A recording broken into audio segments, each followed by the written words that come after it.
훌쩍 여행은 떠나고 싶은데 어디를 어떻게 가야 할지 뭘 보고 뭘 드실지 막막하시죠? 여러분들의 여행 로망을 이지하게 쉽게 채워드리는 지하철 여행 이지 여행 가이드 신익수입니다. 눈이 그 하늘에서 떨어진 눈 있죠? 눈이 하늘에서 내려오는 침묵이라면 비는 하늘에서 떨어지는 끝없이 긴 문장들인지도 모른다. 야, 멋진 문구죠. 되씹어봐도 정말 멋진 문구 히라보 시간이라는 작품에 나오는 문장입니다. 누가 썼는지 아시죠? 아, 모르신다고요? 깜짝 놀라십니다. 노벨 문학상 수상자, 대한민국이 낳은 최초의 인물입니다. 한강이라는 소설가가 쓴 작품 히라보 시간에 나오는 문장이죠. 하늘에서 떨어지는 침묵이 눈이고 하늘에서 끝없이 내려오는 문장이 비다. 이런 멋진 말을 하신 거죠. 그러니까 이런 거 사실은 제가 서두에 꺼내든 이유가 있겠죠. 여행이라는 게 그래요. 지역을 돌아다니고 뭐 다양한 거 보는 것도 좋은데 여행의 가장 큰 교훈 같은 거 있죠. 성과는 뭐냐면 그 왜 감성, 우리 딱딱해진 뇌를 말랑말랑하게 해주는 그 감성을 일깨우는 그런 작업이거든요. 그래서 오늘은요, 아버님, 어머님들을 모시고 감성을 일깨우는 여행 코스를 떠나겠습니다. 이름하여서 제가 붙였는데 K소설. 요즘에 소설 열풍이에요. 한강시 때문에 대한민국의 소설까지 K-팝, K-컨텐츠 아니야. K-문학의 이 세계화가 드디어 이루어지고 있습니다. 그래서 그것을 기념하기 위해서 K소설 핫플레이스 투어 코스로 여러분들을 안내하겠습니다. 벌써 지하철 여행이지 71번째 시간입니다. 대단하죠? 71번째 열차 지금 출발하겠습니다. 네, K소설 핫플, 대단합니다. 그래서 첫 번째는 소설가 한강. 이 한강의 핫플레이스를 안 갈 수가 없겠죠. 벌써부터 전 세계인들이 다 몰려오고 있어요. 그래가지고 한강과 관련된 성지순례라는 그런 코스가 생기고 있는데 지하철 타고 이지하게 갈 수 있는 우리 서촌의 명물 하나 찍고요. 자, 두 번째는요. 오늘 이거 있습니다. 그 근처예요. 근데 문학인들이 모였던 여관이 하나 있습니다. 여관. 그 있잖아요. 여관. 여인숙 여관. 근데 그 여관이 진짜 놀랍게도 리모델링을 거쳐가지고 뉴하게 변했어요. 뉴트로의 핫플레이스인 그 여관, 보안여관이라는 곳을 하나 보고요. 세 번째는요. 여러분들이 가장 좋아하는 작가 중에 한 분입니다. 넘버원이 넘버원이 아니고 이분은 넘버2인데 그래도 대단한 거. 그렇지만은 4060 있죠. 우리 세대가 가장 좋아하는 작가 이회수 작가의 흔적에 있는 강원도 화천 보너스 코스로 전철 타고는 못 가죠. 여기까지 우리 뺑 한 바퀴 K문학 코스로 여러분들과 함께 떠나보도록 하겠습니다. 그래서 넘버원 코스는 제가 이름하여서 이렇게 붙였어요. 아예 노벨 문학상 트리 코스 첫 번째 성지입니다. 대단합니다. 그래서 소설가 한강님께서 직접 운영하시는 독립서점이 있습니다. 이름이 되게 이뻐요. 책방 오늘.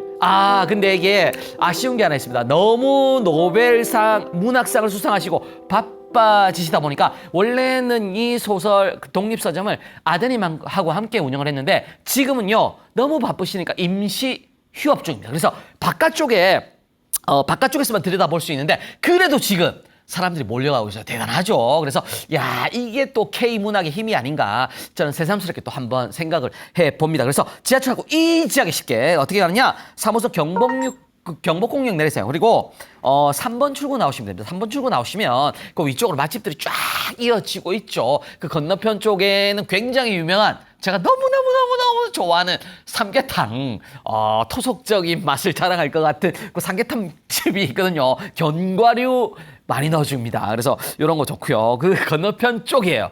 그래서 조금만 더 걸어가시다 보면 별다방 하나 나옵니다. 별다방 하나 나오고요. 그 위쪽으로 골목길 따라서 자하문로 6길이라고 있어요. 그쪽 골목길로 접어들면 끝입니다. 간단합니다.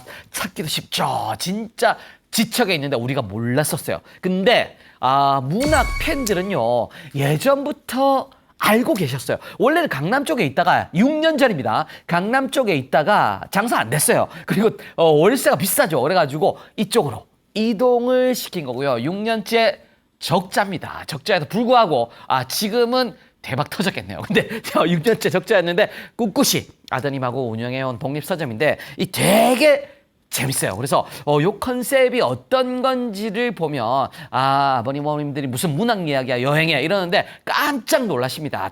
대단해요. 그래서 여기 책방에 보면 책방 오늘이라고 작게 문패를 딱 걸어놨고요. 그 위에는 큰 글자로 책방에 제목을 적어놨습니다. 그러니까 마치 이 책방 전체가 책이 하나에 그래서 제목을 적어놓은 거죠. 대단하죠. 이런 컨셉도 사실은 책에서 가져왔다. 이렇게 보시면 되고요. 그 책의 책방의 제목이 뭐냐? 책방은 책방 오늘인데 그 책방의 제목은요. 야, 이게 이런 문구가 있어요. 내일도 새들이 노래할 거예요. 자, 진짜 멋져. 이것도 거의 시적인 표현이에요. 그래서 이게 왜 갑작스럽게 새들이 노래할 거예요. 한강님께서 이 제목을 꺼내들었을까? 제가 또 곰곰이 고민해봤습니다. 그래서 지하철 여행이지 단독으로 제가 이 사연을 읊어드리겠습니다. 물론 신익수의 뇌피셜인데 괜찮습니다. 이게 충분히 설득력이 있어요. 그래서 한강님의 소설 중에 제가 또 찾았죠. 열심히 소설 중에 작별하지 않는다라는 작품이 하나 있습니다. 그래서 거기 보면 이런 문구가 나와요. 이거는 제가 못 외우기 때문에 읽어드릴게요. 숨을 들이마시고 나는 성냥을 그었다. 불 붙지 않았다. 한 번 더 내려치자 성냥개비가 꺾였다. 안 붙었다 이거죠. 꺾였다. 부러진 데를 더듬어지고 다시 긋자. 불꽃이 솟았다. 우리 그 옛날에 성냥 긋다가 부러지면 그 끄트머리만 지고 다시 딱 긋잖아요. 이런 느낌이에요. 다시 다시. 그게 표현이 이래요. 심장처럼 고동치는 꽃봉우리처럼 하나하나가 주옥 같아요. 그리고 세상에서 마치 이 불꽃이 세상에서 가장 작은 새가 날개를 퍼덕인 것처럼 이 불꽃이 이렇게 일었다는 거죠. 그러니까 이 새의 존재라는 거는 한강 씨한테는 연약한 인간의 모습을 어떤 상징화하는 요소가 아닌가, 소재가 아닌가. 그리고 그 날개짓을 연약하게 하지만은 그게 희망의 어떤 뜻을 품고 있는 거죠. 이 책방 자체도 독립서점, 우리 서울 시내만 하고 또 전국적으로도 독립서점들이 굉장히 많이 생기고 있거든요. 이런 서점들 불꽃이 연약하지만 끝까지 피어날 수 있다. 책의 희망, 종이의 희망을 어떤 노래한 거다. 이렇게 저는 보는 거죠. 제가 너무 흥분했죠. 개인적으로 한강 씨 팬은 아닙니다만 작품이 좋아서. 그래서 아버님, 어머님 중에도 내가 한강 팬이 아니야. 이래도 가시면 됩니다. 어떻습니까? K 노벨 문학상 아닙니까? 최초 대한민국 수상자. 어마어마한 업적을 이루신 거예요. 그래서 여기는 핫플레이스로 한 번은 진짜 정말 가볼만 하다. 물론 지금은 문을 닫고 있지만 임시 휴업입니다. 그래서 여기 가시면 되고 곳곳에 책방 안에 새 조형물이 당연히 있겠죠. 그리고 책방의 크기! 이게 단층인데 한 3평 정도밖에 안 해요. 3평이면 얼마나 작아요. 근데 이 작은 연약한 새예요. 얘가 날개짓을 하고 있는 느낌의 어떤 서점이다. 이렇게 보시면 되는 거죠. 그래서 새의 의미를 담은 조형물들을 곳곳에 해놨고요. 그 안에 들어가시면 3평짜리지만 제가 시그니처 포인트를 찍어드릴게요. 아버님, 어머님들이 힘드실까 봐. 이런 배려는 시니어 TV의 지하철 여행 이지혜밖에 없다. 볼펜 꺼내 드시고요. 하나하나 적어두세요. 그래서 창가 쪽에 가면 소복이라는 애 있어요. 캐릭터인데 이거 어떻게 만든 캐릭터냐면 소복이 책을 쌓아놓고요. 그 위에 모자를 씌웠어요. 얘 이름이 소복이야. 얼마나 좋아. 이 소복이는 또 어떤 뜻이냐면 이 안쪽에 가면 눈으로 만든 어떤 프로젝터의 벽이 있어요. 근데 이 눈과 관련된 거죠. 소복하게 눈이 쌓이는 것처럼 침묵이 쌓이는 것처럼 책이 쌓여있다. 소복이 그 모자를 딱 씌워놓은 거죠. 요거를 의인화한 거다. 사람처럼 생각을 한 거다. 이런 거죠. 이 문학 이야기 나오니까 저의 감성이 막 깨어납니다. 제가 원래 가벼운 이야기만 하는 것 같지만 항상 그 속에 제가 무게감 있게 철학들을 통찰들을 담거든요. 이런 게 제 주전공이에요. 재미는 없지만. 자, 갈게요. 소복이 있고요. 그래서 의인화한 SNS 포인트다. 기억하시고 소복이하고 인증샷 하나 찍고요. 그다음에 이런 거였어요. 이 책들이 3평 안에 있으니까 되게 작겠죠. 근데 책마다 어떻게 되냐면 하나하나 손글씨로 메모를 적어놨어요. 그래서 이 책은 어떤 의미가 있는 것 같다. 이 작가의 한마디죠. 코멘트. 야, 이런 거 얼마나 좋아요. 요런 거를 담아놨기 때문에 이 책 하나하나는 의미가 남다른 거죠. 그냥 책에 책꽂이 서점들, 대형 서점에 꽂혀있는 거 이런 거하고는 차원이 다르네. 그죠? 그러니까 요런 것들도 한번 보시고요. 맛을. 그 다음에 마지막 요거 되게 중요해요. 비밀의 책꾸러미라는 게 이 서점의 시그니처입니다. 이게 어떤 거냐면 책꾸러미가 종이 커버로 이렇게 하얗게 쌓여 있어요. 근데 이게 안에 제목을 볼 수가 없어. 안에 어떤 책이 들었는지도 볼 수가 없어. 그냥 종이를 감싸고요. 그 다음에 종이에 끈으로 노끈 같은 걸로 묶어놨어요. 그리고 거기에 제목도 없는데 뭐가 있냐? 메모가 하나 있죠. 그 메모에는 이 책 전체에 대한 제목은 보여주지 않지만 이 비밀에 쌓여있는 이 책의 어떤 코멘트 하나를 적어놓는 거죠. 그러니까 예컨대 이런 거예요. 흰 포장지로 책을 싸고요. 그 위에 제목을 못 보게끔 하고 그 이제 코멘트를 남겨놓은 게 이런 거예요. 나는 지상에 사랑하는 사람들을 만들 거야. 많이는 아니고 아주 조금. 이런 문장들도 너무 좋다. 아주 조금 저녁 식사를 따뜻하게 할 수 있을 만큼만. 야, 얼마나 좋아요. 그 정도의 아는 사람들을 만들고 싶다 이거죠. 저도 똑같아요. 요즘에 사실은 나이가 들면 주변에 사람들이 없어져. 그냥 저녁을 먹을 수 있을 만큼의 그냥 소담한 그런 인원들만 있었으면 좋겠어요. 그래서 유리 조각처럼 모래알처럼 이런 표현을 딱 하나 써놓고요. 그 옆에 낯선 곳으로 떠나온 자들의 이야기가 담긴 시인의 소설. 이것만 적혀 있는 거야. 근데 뭔지는 모르죠, 우리가. 안에 무슨 책이 들었는지 저도 짐작이 안 갑니다. 그러니까 이런 궁금증을 자아내는 건데 그렇게 쌓여있는 비밀의 책꾸러미. 야, 이런 컨셉 좋죠. 그래서 이런 것들은 기억하고 계시다가 아버님, 어머님들이 가셔서 구경 직접 하시고 노벨 문학상 아닙니까? 하시고 나중에 오픈하면 임시 지금 영업 중단 상태인데 오픈하시면 가서 책꾸러미 하나씩 딱 마음에 드는 문구 들고 오시면 되는 거죠. 이거 한강님이 직접 적으신 그런 문구일 수도 있으니까 그런 것들 기억하시면 되고요. 그 다음에 가장 앞권 하나 있습니다. 이게 이제 진짜 시그니처. 어떤 거냐면 안에 공중전화 부스가 하나 있어요. 부스가 딱 있고 거기에 공중전화가 있어. 공중전화가 있는데 이 공중전화는 다른 사람들한테 전화 거는 게 아니고요. 여기에 한강 작가가 만든 어떤 오브제 같은 요소예요. 그러니까 이게 어떤 거냐면 소리를 듣는 공중전화라고 딱 애칭을 합니다. 그래서 공중전화 수화기를 딱 들잖아요. 그러면 거기에 귀를 딱 대고 있으면 안에서 뭐가 나오느냐? 소리들이 나옵니다. 소리들이 나오는데 그 소리들이 어떤 거냐면 문학 작가들의 소리가 나옵니다. 그리고 문학 작가의 소리뿐만이 아니고요.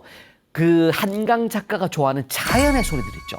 예컨대 빗물이 들이치는 소리라든지 길을 걷는 소리, 등산할 때 산을 걷는 소리 이런 것들을 담아놓은 거예요. 대단하죠. 그래서 이게 이렇게 적어놨습니다. 문구가 우리 서점에는 유리문이 달린 공중전화 부스가 있고 그 안에는 동전을 넣는 방식의 동전을 넣지 않아요.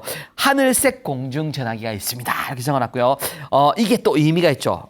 이 의미는 뭐냐면 이게 책방 오늘의 창간호에 보면 설명이 적혀 있었습니다. 이거를 찾아내는 시릭수의 이 집요함, 이 대단하지 않나요? 어마어마하죠. 창간호에 보면 이런 게 있어요. 이 오늘의 전화부스 이름이 오늘, 쉼표의 전화부스라고 돼 있어요. 이 오늘의 전화부스는 다른 시간들을 오늘로 초대합니다. 이렇게 딱 적혀 있는 거야. 그러니까 오늘의 전화기인데 다른 시간들을 오늘로 초대를 하는 거죠. 시 공간을 뛰어넘어서 그 소리들은 어떤 소리들이냐?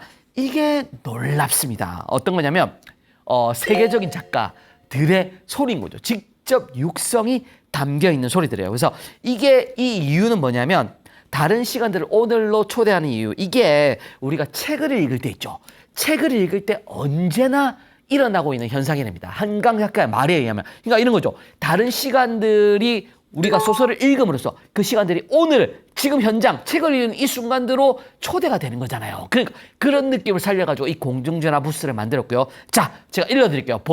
번호별로 작가들이 있어요. 그래서 1번 작가, 버지니아 울프입니다. 대단하죠. 저는 물론 버지니아 울프의 고전을 읽은 적은 없습니다만 우리 아버님, 어머님 중에 팬분들이 당연히 있겠죠. 1번 버지니아 울프. 그 다음에 2번은요. 저도 모르는 분입니다. 아스트리드 린드그렌. 아시는 분들은요. 우리 너튜브 댓글에다가 신기자 2번을 모를 수가 있어 댓글로 달아주시면 됩니다. 얼마나 좋아요. 이런 미션.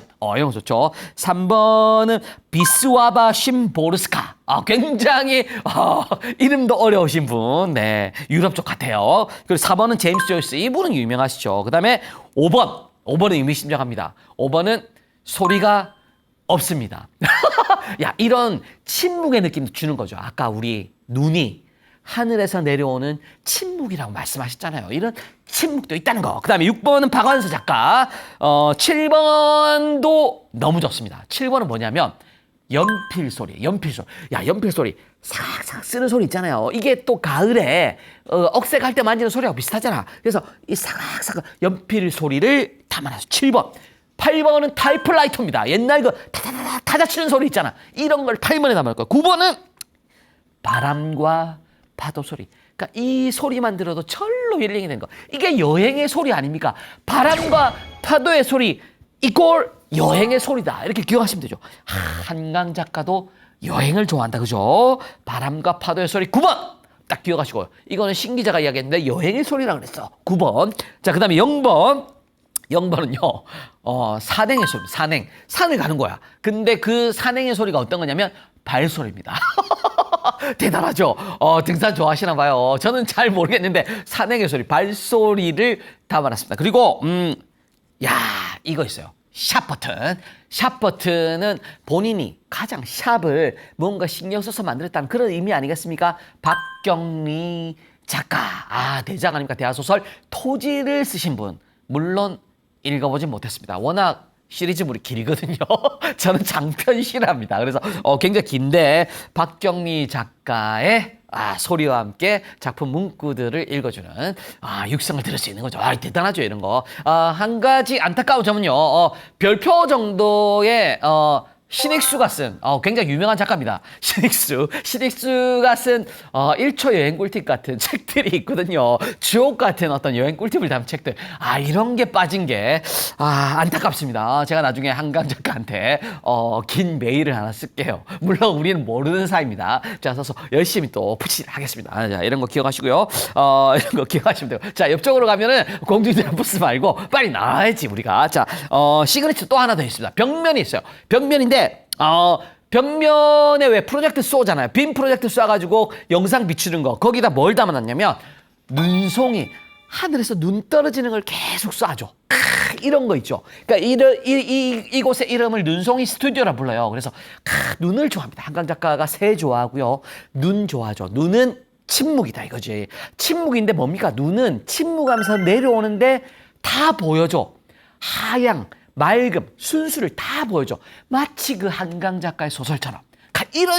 이런 비유는, 시적인 비유는 신익수밖에 못한다, 그죠? 죄송합니다. 제가 너무 흥분했네요. 다 할 수 있죠. 이런 스튜디오가 있다는 거 기억하시고요. 사계절 내내 눈이 쌓이는 벽면이다. 이런 의미를 담았어요. 그래서 이런 거 보시고요. 사실은 눈도 한강 작가는 굉장히 특별한 의미를 지닙니다. 한강 작가가 굉장히 큰 상을 받은 게 있죠. 올 초에 프랑스 에밀 김의 아시아 문학상. 이런 것들, 다양한 상들을 수상을 했는데, 프랑스 메디치 문학상, 외국 문학상, 이런 것들 다 받았죠. 그 상을 받으신 작품이 작별하지 않는답니다. 이게, 제주도에 있었던 그 4.3 사건을 다룬 건데, 거기에 모티브가 된 요소 있죠. 한강 작가가 꿈을 꿉니다. 자다가, 약간 몽환적인 느낌인데, 꿈을 꾸다가, 까만색 고목이 하나 써 있는데 눈 내리는 벌판이었어요. 거기에서 이 통나무 묘비가 심어 있는 꿈을 딱 꾼 다음에 월세 얻어 살 때 그 집주인한테 그 학살에 대한 이야기를 듣고요. 이 눈에 대한 어떤 통찰을, 눈을 뜨게 된 거죠. 눈에 대한 통찰을 눈을 뜨게 되었다. 이것도 멋진 표현이다. 신익수. 죄송합니다. 이런 게 있다는 거 하시고, 눈도 굉장히 한강 작가에는 굉장한 어떤 모티브. 그러니까 문학이란 게 그래요. 여행도 그렇지만 우리가 여행을 다녀오고 냄새로 기억을 하잖아요. 바다의 향 딱 맞는 순간에 그 지역이 떠오르잖아요. 그런 것처럼 문학도 똑같아요. 문학의 어떤 스토리의 실마리를 찾게 되는 어떤 하나의 매개, 계기가 되는 게 항상 이런 어떤 소재 같은 거거든요. 그 눈이 어떤 제주도의 사건과 연계가 됐던 모티브가 되는 어떤 장소가 되는 거죠. 소재가 되고. 그러니까 이런 걸로 가는 거예요. 그래서 문학도 여행도 한 줄기 같다. 제가 보기에는 이런 생각을 감히 또 한번 해보고 넘어가게 되었습니다. 그리고 여기서는 다양한 평수는 작지만 세 평 남짓한 서점이지만 다양한 프로그램들이 열리니까 이런 것들도 지원해 보시기 좋아요. 그래서 워크샵, 도란도란 소설 쓰기 워크샵 이런 것들 열립니다. 소설가 직접 참여하고요. 7분들, 8분들 정도 딱 모아놓고 소규모로 진행을 하는 거예요.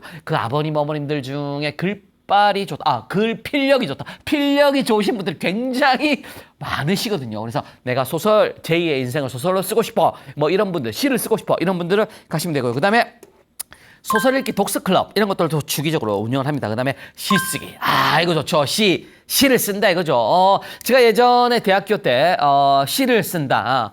전화가 왔어요. 기숙사로. 전화가 와가지고 제가 전화를 받고 친구를 찾는 전화였는데 친구가 샤워를 하러 갔습니다. 그래서 제가 수학해야 되고 여자친구한테 그 친구 씻으러 갔습니다 이랬거든요. 씻으러 갔다. 샤워하러 갔다. 이런 의미인데 아침부터 시를 쓰러 갔나요? 이렇게 착각을 했던 적이 있었습니다. 제가 괜한 소리를 했네요. 자, 시쓰기 워크샵도 있다는 거 이런 것들 기억하시고요. 이런 것들을 주기적으로 열리니까 지금은 임시 영업을 중단한 상태지만 워낙 인기가 높아서 나중에 오픈하시면 아버님, 어머님들 가보시고요. 그 다음에 굿즈들 되게 자잘한 것들 많이 팔아요. 직접 화가분들의 손때가 묻은 굿즈들이니까 이런 것들도 기억하시고 나오시면 완벽한 또 한강 투어, 노벨 문학상 트립의 어떤 첫 페이지를 여는 그런 여행 코스가 마무리가 되겠습니다.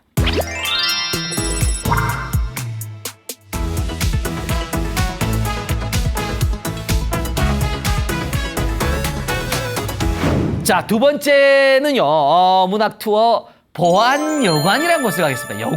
여관이 신기자 무슨 문학이야 이런 분들이 계실 텐데 아버님 어머님들 기억나시잖아요. 경복궁역 딱 내리셔서 지하철역 나오시면은 길 건너편 쪽에 무슨 그 영춘문 쪽이에요.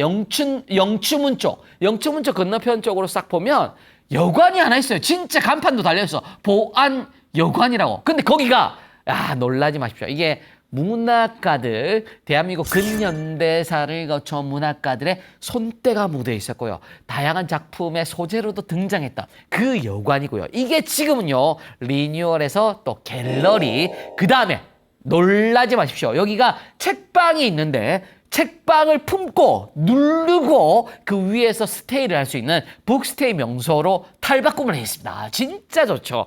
이 늦가을 초겨울 이럴 때 있잖아요. 그리고 저는 개인적으로는 좀 늦겨울이 좋을 것 같아요. 한방눈이 펑펑 내릴 때 있죠. 이게 통창으로 돼 있거든. 거기에 책을 한 권 딱 창가에 딱 앉아가지고 스테이를 하면서 거기서 책을 읽는 거죠. 창밖으로 통유리야. 얼마나 좋아. 그리고 제가 누웠던 그 장소에 옛날에 문학인들이 이 흔적을 담고 같이 이렇게 여관방에서 잤던 그런 공간, 시공간을 초월해서 이렇게 하나에 딱 그 겹치는 거죠. 데자부 같은 그런 느낌. 이런 거를 경험할 수 있는 곳이다. 멋진 곳이다 생각하시면 되고요. 역시나 지하철 타고 이지하게 쉽게 가겠습니다. 3호선 경복궁역 나오시고요. 이번에는 4번 출구 쪽입니다. 4번 출구 나오시면 바로입니다. 그냥 바로예요. 오늘 얼마나 좋아요. 편하죠. 3번 출구 나와가지고 길 위로만 올라가시면 되고 별다방 지나가지고 아까 그 길 하나 골목길로 살짝 들어가면 되고 요번에는 4번 출구 나오면 바로 있고 이런 거 좋죠. 그래서 이름이 보안여관 그리고 간판은 그대로 살려놨습니다. 좋죠. 실제 이름은요. 여기는 지금 이제 보안여관 건물이 2개예요. 그래서 2층짜리 있고 4층짜리가 있는데 2층짜리는 그냥 보안여관이라고 부르고요. 전체 4층짜리까지 포함해서 통틀어서는 지금 보안 1942라고 부릅니다. 1942. 이게 또 사연이 있죠. 1942년하고 사연이 또 겹칩니다. 스토리가 그때가 딱 있는 거지. 제가 조금 이따 일러드리고요. 아버님, 어머님 그거 아니고요. 우리 어릴 때 했던 그 게임 있잖아. 1942. 그 게임 말고, 그 총 쏘는 게임, 비행기 총 쏘는 게임, 그거 말고요. 이거는 보안 194이다. 이렇게 기억하시면 되겠죠. 그래서 여기에 갤러리 스테이하고 문학 스테이가 가능한 서울 시내 한복판의 유일무이한 곳이다. 여기 보시면 되죠. 정확한 번지 수는요. 적혀 있습니다. 통의동 2-1번지라고 돼 있어서 애칭은요. 통의동 보안여관이라고 불러요. 그래서 검색도 이렇게 하시면 다 나옵니다. 그래서 원래는 진짜 여관이라면 당근 딱 보이시잖아요. 여인숙 여관. 진짜 그냥 나그네를 위한 공간이었다. 이렇게 보시면 되고요. 언제나 그냥 머문, 떠남 이런 게 공존하는 공간이 여관 아닙니까? 이런 걸 살려놨고요. 그래서 이게 왜 문화와 관련이 있나 신기자 이렇게 물어보시는 분들을 위해서 자 근현대사에 나오는 이 면면들 문학 드림팀의 주인공들을 제가 조금 소개해드릴게요. 그래서 멀리는 역사가 조선시대 진경산수화 하면 그 개척했던 겸재 정선님이 있죠. 정선님께서 벗들과 함께 논일었고요. 세안도 유명하죠. 추사 김정희님 태어나서 무명의 화가 허련을 가르쳤던 그런 거. 그 다음에 일제시대는요. 이상 나옵니다. 이상 요전한 천재 시인 있죠.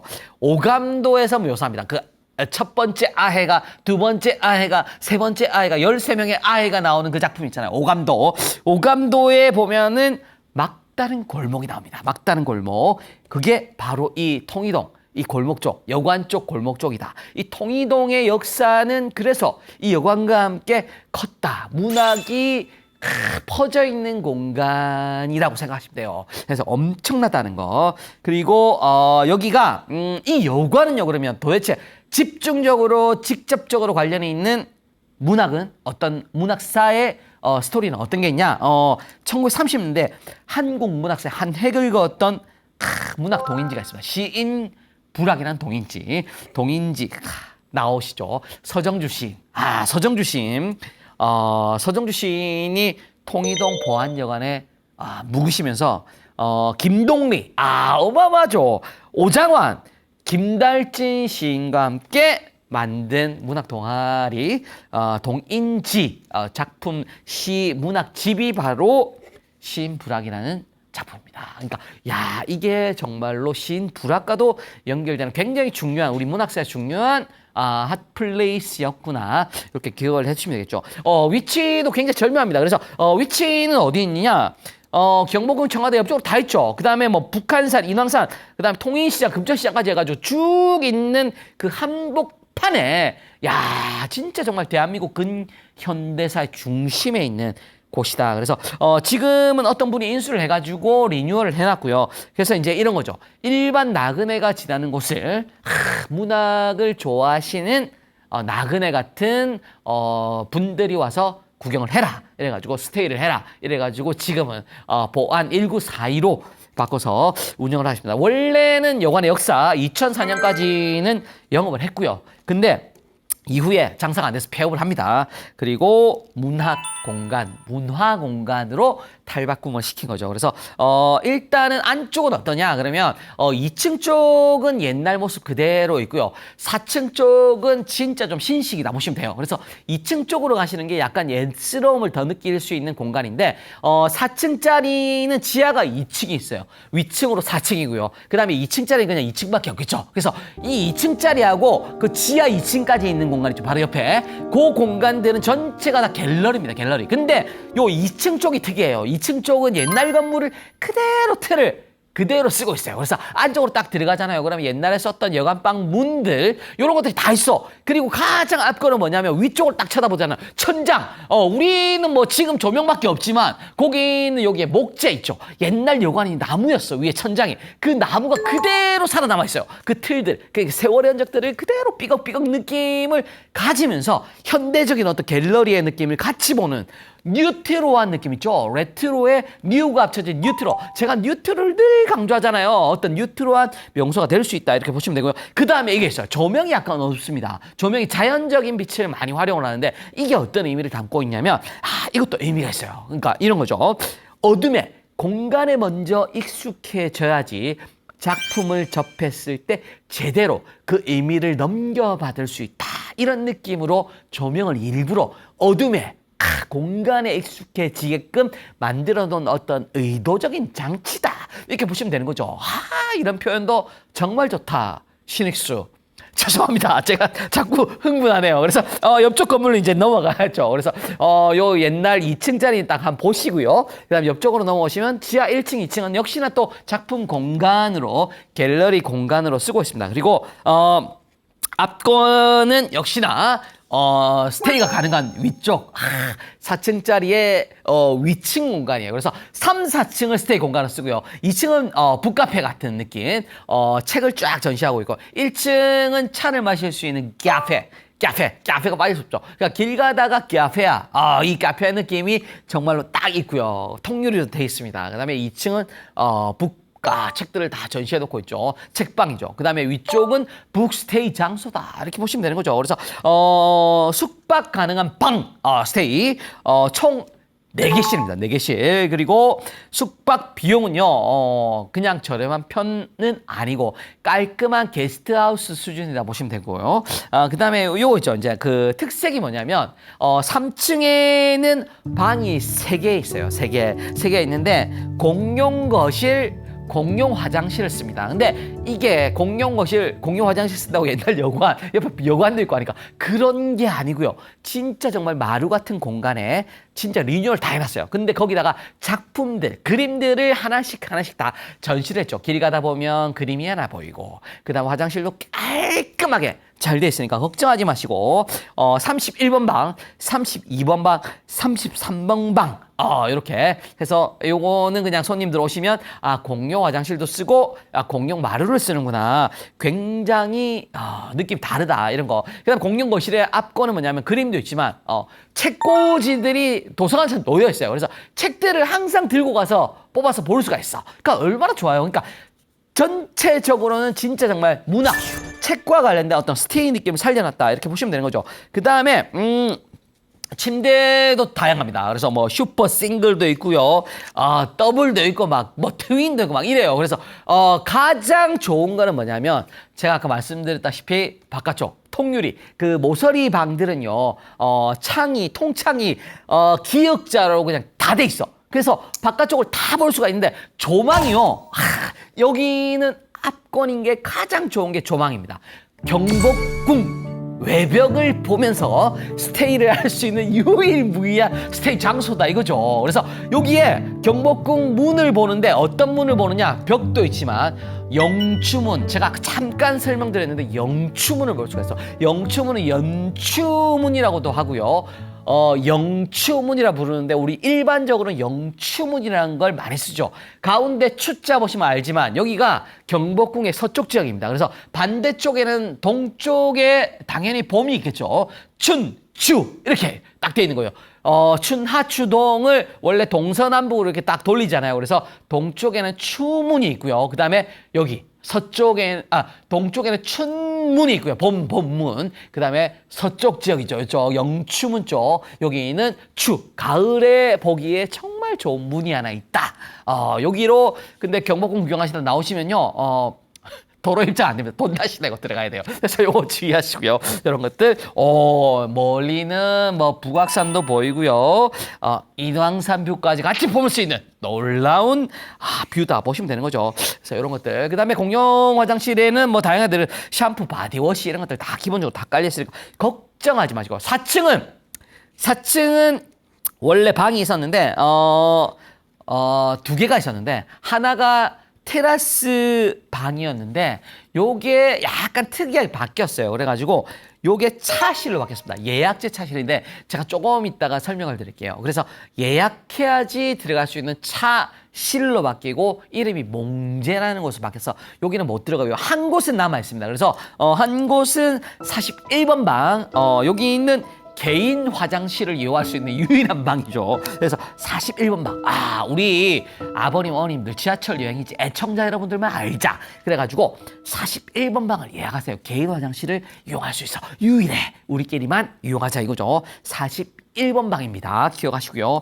여기에 뭐 다양하게 있다. 그 다음에 여기는 조식이 굉장히 독특해요. 그래서 조식 뭐 뷔페에서 먹는다. 이런 거는 상상도 할 수 없고요. 여기 어떻게 주냐? 조식을 바구니에다 담아줍니다. 그래서 조식 세트가 나오는데 1인당 9,000원, 2인에 16,000원. 가격 저렴하죠. 그래서 이런 것들. 그래서 맨 1층이 제가 카페라고 말씀드렸죠. 카페에서 구운 스콘하고요. 스콘 제가 좋아합니다. 따뜻하게 해가지고 여기다가 버터를 발라 먹으면 끝내주거든요. 혹자는 딸기잼만 발라 먹는 거 아니냐 이렇게 의문을 제기할 수 있는데 저는요 빅에 버터를 너무 좋아해서 바다를 발라 먹습니다. 대단하죠. 스콘, 잼, 버터 다 나옵니다. 제가 좋아하는 거 다 나와요. 그다음 두유 나오고요. 견과류까지 해가지고 견과류가 나이가 드신 분들한테 굉장히 좋습니다. 그래서 견과류 요거를 대나무 바구니에 담아줍니다. 그래서 요거를 조식 바구니 세트라 불러요. 요거를 배달해 주니까 얼마나 좋습니까? 그래서 이런 것들 기억하시고요. 나중에 체크인 할 때 미리 신청을 하시면 조식 바구니까지 받을 수 있다. 기억해 두시면 되겠고요. 스테이는 다 설명을 드렸고 그다음에 아까 제가 잠깐 언급했던 카페 몽제. 요거는 어떻게 돼 있냐? 몽제는요. 뜻이 이렇습니다. 어려운 마음을 깨끗이 한다. 이런 뜻을 담고 있어요. 이름이 이쁘죠. 몽제. 여기에서는 어떻게 운영하냐면 영어는 예약제입니다. 그래서 이제 미리 예약을 하신 분들만 들어갈 수가 있고요. 계절별로 어떤 정기 모임 같은 걸 여기서 엽니다. 그래서 이런 것들 참여를 하면 같이 즐길 수가 있고요. 그래서 이런 것들 차회 해가지고 여러 가지로 차 모임 같은 것들을 많이 한다 보시면 되고요. 그 다음에 1층은 카페입니다. 카페. 그리고 이 카페가 독특한데 그냥 뭐 커피 먹고 이런 데가 아니고요. 한국 작가들의 다구가 있습니다. 직접 만드신 그 다구로 차를 이렇게 탁 담아가지고 드실 수 있게끔 만들어줍니다. 그러니까 약간 한국적인 다도의 느낌을 살린 여기도 문학적인 어떤 요소가 들어가 있다. 그죠? 그리고 이게 겨울에 정말로 멋진 풍광 펼쳐집니다. 창가 쪽으로 약간 나무 같은 것들 있죠. 빨간색 트리 같은 것들 만들어 놓으면 정말 이쁘게끔 인증샷을 찍을 수 있다. 그렇게 기억하시고요. 동계 구간에는 일부 시간대에만 운영을 하시니까 이런 것들도 기억해 두시고 우리 강희상 PD가 이쁘장하게 시간대별로 이렇게 안내 그래픽을 띄워줄 거니까 그거 보시고 마음에 드시는 시간대 골라서 잡아서 가시면 여기에 보안 여관 도 완벽하게 또 마무리가 되겠습니다.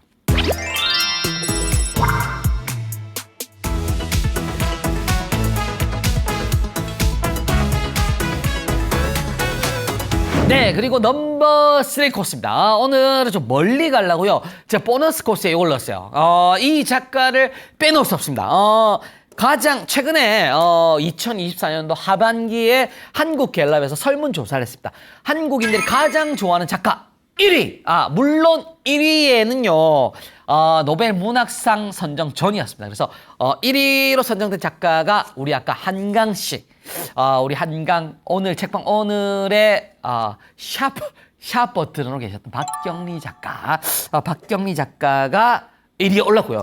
2위로 오른 분이 이회수입니다. 이회수. 그래서 오늘 갈 곳은 이회수 작가의 흔적이 있는 곳. 근데 제가 왜 하필 2위를 뽑았냐, 신기자. 이렇게 어필하시는 분들이 많잖아요. 4060이 가장 좋아하는 작가로는 이회수 작가가 꼽혔습니다. 저도 이회수 작가 좋아하죠. 하악부터 해가지고 뭐 벼고 금악도. 우리가 이회수 작가의 작품 하나씩은 다 읽은 세대가 바로 액티브 시니어부터 해가지고 60, 70, 80까지 올라가는 거 아니겠습니까? 우리 때는 그냥 옛날에 소설 딱 넘기면서 그 책향을 맡으며 책에서 향기가 나거든요. 그러면서 굉장히 흐뭇해하곤 했던 그런 추억이 있는데 요즘에는 그런 거 없죠. 그래서 여기는 진짜 정말 이회수 작가의 어떤 흔적이 남아있는 곳이다 보시면 되고요. 장소가 강원도 화천이라는 곳입니다. 화천. 그다음에 이 동네를 이회수 작가가 감성 마을이라고. 좋죠. 이름 이쁘죠. 그래서 감성마을 정도는 이회수 작가 좋아하고 내가 아니다. 이회수 작가 내가 싫어해 해도 문학을 좋아하시는 분들 있잖아요. 소설가 지망이다, 시인 지망이다. 이런 분들은 한 번씩 가볼만 해요. 그래서 굉장히 좋다는 거. 근데 이게 궁금증이 하나 있습니다. 이회수 작가가 원래는 함양 출신입니다. 경상도죠. 경상도. 함양 출신인데 왜 갑자기 화천에다가 감성마을을 만들고 문학관을 지었을까? 이게 굉장히 궁금하잖아요. 근데 요거 제가 찾았습니다. 이 이유를. 이런 거 집요함. 이런 게 또 어떤 문학적인 재질의 하나인데, 이런 거 있어요. 작가가, 직접 했던 말입니다. 인터뷰 때. 작가는 글을 쓰는 곳이 고향이다. 이런 말을 했어요. 그러니까 자기가 나고 자란 곳은 함양이지만, 자기 작품을 쓴 곳들은 대부분 다 강원도다 이거지. 강원도에 40년을 살았어요. 그러니까 강원도 화천, 다목리가 내 고향이다 이거야. 그러니까 그런 거죠. 그 다음에 감성마을이라는 것의 의미는 뭐냐 도대체. 이회수 작가가 직접 설명한 또 문구를 가져왔습니다. 이런 집요함이 문학가를 만든다. 제가 또 흥분했습니다. 다목리라는 게 원래 제가 나무가 많다 그랬죠. 굉장히 좋은 나무가 많다. 동물과 식물이 주인인 자연의 땅이었다. 본인의 표현이에요. 이회수 작가의 표현. 살아 생전에 했던 표현이죠. 작가인데 그 자기가 그냥 독자들한테 그 감성적인 것들 있죠. 자연과 동물들이 주인인 땅의 감성들을 전달해주는 매개적인 역할을 작가는 할 뿐이고, 이회수 작가는. 그리고 그곳이 감성을 전달한다 그래서 감성의 마을이다 이렇게 표현했어요. 그래서 굉장히 멋지죠. 그래서 여기에 있는 그런 이제 이회수 작가 표현이에요. 다목리에 있는 멧돼지, 수달, 두루미 있죠. 이런 것들을 어떻게 부르냐면 이회수 작가는 육해공군 참모총장 뭐 이렇게 불러요. 그냥 자기들 그분들이 주인이니까 그렇게 부르는 거죠. 대단하죠. 그러니까 감성마을 자체가 하나의 어떤 자연과 동물들이 지배하는 그들의 땅이다 이거죠. 그러니까 육군 참모총장도 있고 대통령도 있고 막 이런 거예요. 그러니까 이런 마을을 감성마을로 불렀다 한다 이렇게 전해집니다. 그래서 간단한 투어법 어떻게 하냐면 문학관까지 원래는 찾길이 나 있습니다. 근데 아버님, 어머님들께는 제가 이 코스 권해드릴게요. 어떻게 하냐면, 일단은 400m 아래쪽에 주차장이 있습니다. 그래서 거기에 주차장에 차를 대시고요. 그 다음에 나머지 길들 있잖아요. 400m 정도는 그냥, 뚜벅뚜벅 한번 걸어가 보세요. 그러니까 이 가을, 겨울 춥긴 하지만은 어때요? 그런 어떤 이 감성 마을에 자연과 동물이 주인인 것과 교감하면서 매개로만 전달받는 게 아니고 직접 교감을 하면서 한번 쫙 걸어보는 거죠. 물론 저는 입구가 추우니까 차를 타고 가겠습니다. 걸어가시고요. 여기를 산책로에 이름을 붙여놨어요. 이회수 작가가 감성 산책로다 이거죠. 그러니까 이런 것도 너무 좋지 않아요? 감성이 묻어나는 곳이고 감성을 일깨우는 투어 코스에 감성 문학관과 감성 마을과 감성 산책로라니. 좋습니다. 자꾸 감감하다 보니까 감이 떨어지는 느낌이긴 한데, 죄송합니다. 제가 너무 또 흥분했죠. 이런 거. 그래서, 여기에 가는 곳에 감성 산책로의 시그니처가 떠 있죠. 양쪽 편으로, 시석, 시, 문구의 돌, 비석들을 세워놨습니다. 거기에 하나같이 이회수 작가의 작품에 등장하는 문구들인데, 요거를, 이 문구체가 있죠. 이회수체, 아버님, 어머님들 기억나시죠? 그거, 나무젓가락체라 불리는 이회수체. 그걸로 다 이 시석을 세워놨습니다. 그러니까 가면서 이회수 작가의 작품에 나오는 글들을 보고 가는 맛들도 있는 거죠. 멋집니다. 그래서 이런 거 한번 보시고요. 그 다음에, 문학관으로 드디어 입성을 합니다. 문학관에 가시면 볼 게 굉장히 많은데요. 시그니처! 무조건 이건 안 보면 안 돼! 그게 하나가 딱 있어요. 그게 뭐냐면, 시그니처 가운데에 이회수 작가님의 캐리커처 같은 것들을 많이 만들어 놨어요. 근데 그 캐리커처 사이에 보면 빨간색 옷 입고 막 이회수 작가님 장난치는 모습이 있는데 그 바로 뒤쪽에 보면 철문이 하나 있습니다. 그 철문이 시그니처 포인트예요. 이 철문이 뭐야? 이런 분들이 있을 건데 거기에 철문 옆에 있는 문구를 보면 약간 짐작이 갑니다. 그 문구가 뭐냐? 이회수 작가의 하악이라는 작품에 나오는 문구인데요. 제가 읽어드릴게요. 이거 있죠. 포기하지 말라. 절망의 이빨에 심장을 물어뜯겨 본 자만이 희망을 사냥할 자격이 있다. 하악하게 나오는 작품 페이지 73페이지입니다. 그러니까 이게 어떤 정신하고 맞물리느냐? 이회수 작가가 늘 부르짖었던 존버 정신 있죠. 존버 정신하고 맞물리는 딱 그 작품을 적어요. 근데 자기는 존버하면서 뭘 했냐? 이회수 작가는 철문은 왜 있냐? 이게요. 이게 놀랍습니다. 이 철문이 어떤 거냐면 교도소에 문입니다. 그러니까 이게 교도소 문을 뜯어가지고 갖다 놓은 거야. 와, 이거 대단하죠. 이 교도소 문은 왜 떼다 갖다 놨어? 그런 거죠. 이게 지금은 이제 돌아가시기 전에 졸혼하셨잖아요. 졸혼했을 때 그 부인께서 직접 시장에서 교도소 문을 구해가지고 여기 달아난 집필실의 문짝입니다. 그러니까 집필의 느낌이 전보의 느낌이다 이거지. 문학가는요 미친 듯이 집중을 해가지고 그 교도소 문처럼 그냥 문을 꽝 닫아놓고 감옥이야. 글 쓰는 게 감옥인 거죠. 글에 감옥에 갇혀가지고 자기가 심도 있게 막 고민을 하고 내장이 튀어나오듯이 토해낸 게 그의 작품이다. 이런 의미를 담고 있는 겁니다. 그럼 마치 이런 거죠. 지하철 여행이지 있죠? 시니어 TV에 있는 지하철 여행이지가 진짜 감옥 아닙니까? 벗어날 수가 없어요. 지금 71회까지 왔잖아요. 그러니까 벗어나고 싶어도 못 벗어나. 존버해야 될 수밖에 없는 이 프로그램. 이런 느낌을 살려서 저도 교도소 문짝을 저 앞에다 우리 그 스튜디오 문짝 대신에 하나 갖다 놓을 예정입니다. 이런 느낌이죠. 이런 걸 살려놔서 이 교도소에 문짝을 갖다 놨구나. 대단하다. 네, 아이고 교도소 문짝 저기요. 네, 알겠습니다. 자, 이거 보시고요. 그다음에 다양한 것들 옆쪽으로 가시면은 벌떡교, 생태 주차장, 아버님 그 생태탕 말고요. 생태 주차장입니다. 생태가 다 있으니까. 그다음에 모월 땅, 오감 체험장 같은 것들 시설물들도 같이 많이 만들어져 있으니까 가신 김에 꼭 보고 돌아오시면은 완벽한 또 이회수 작가의 문학 투어가 마무리가 되겠습니다. 네, 지하철 타고 이런 여행이 가능하다고. 오늘은요, 역사적인 날입니다. 노벨 문학상을 받은 한강, 소설가 한강 씨를 포함해서 K, 세계로 퍼져나가고 있어요. K 문학 투어 핫플레이스를 쭉 돌아보고 왔습니다. 다음번에는요, 더 의미심장하고 멋진 투어로 여러분들과 함께 하겠습니다. 다음번 지하철 여행지도 함께 가게요.